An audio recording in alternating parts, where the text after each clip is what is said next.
Buying a new bike can be a daunting and expensive process. With so much choice on offer to mountain bike riders nowadays, how do you know where to begin? Chain Reaction Cycles were having a demo day at Castlewellan Forest Park to showcase the new 2016 bikes. I went along to check it out. I'll be trying all mountain or enduro style bikes from 3 different manufacturers. They each use the same basic recipe of a RockShox pike up front, a RockShox Monarch at the rear, 27.5-inch wheels, 1x11 grip set, and a dropper post. What on earth could possibly tell these bikes apart?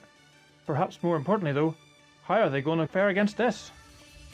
The Lapierre's SD527 has an all carbon fibre frame and 150mm travel. The Nukeproof Mega 275 has an alloy frame and 160mm travel. The Vitus Summit VRX is almost exactly the same spec as the other two, but is over £1,000 cheaper. And the Raleigh Atlantic Flyer is an all-rigid bike with V-brakes and no dropper post. It's going to be fun! Or at least a bit dangerous.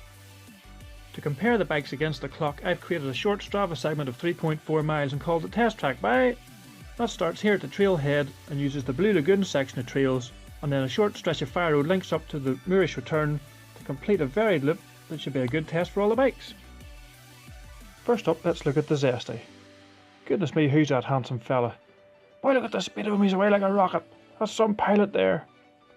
All joking aside, the Zesty is a very fast bike, but the WTB tyres just didn't feel at home in the wet leaves. And the bike's lightweight meant that extra care was required over rocky sections.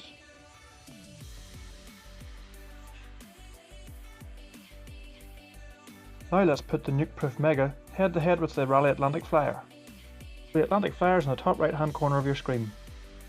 This section of trails is known as the Moorish Whips on Strava, and overall this segment is pretty fast and flowing, but there are still a few technical features that could catch you out unawares. First up, we're coming to a pretty severe rock garden with a very tight right hander afterwards. It's always a challenge to get over this in one piece, let alone hold on to some momentum.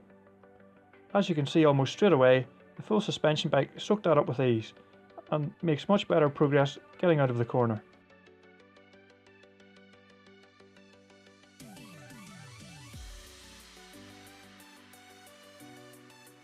And now you're about to see a perfect illustration of just how quickly the performance of rim brakes can fade when they're wet.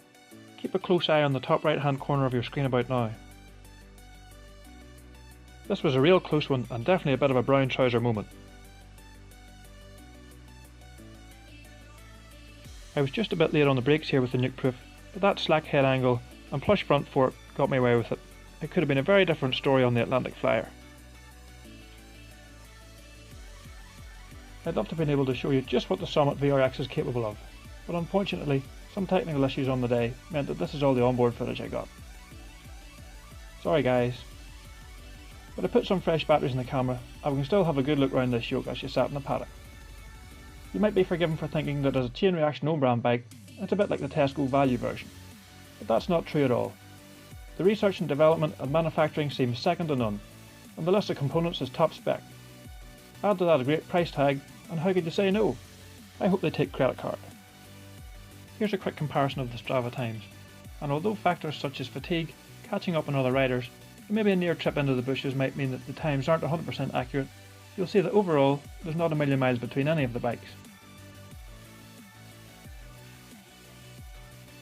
Lapierre's Carbon's SD527 is lightweight, agile and loadable kit. A great all-round bike, just a little too skittish for me. I'll give that a 3 out of 5. Nukeproof's Mega 275 Pro was a bit grippier and more sure-footed for me, so for that reason I give it a 4 out of 5. The Vitus Summit VRX has all the kit you could ask for, just as sure-footed as the Nukeproof and over £1,000 cheaper.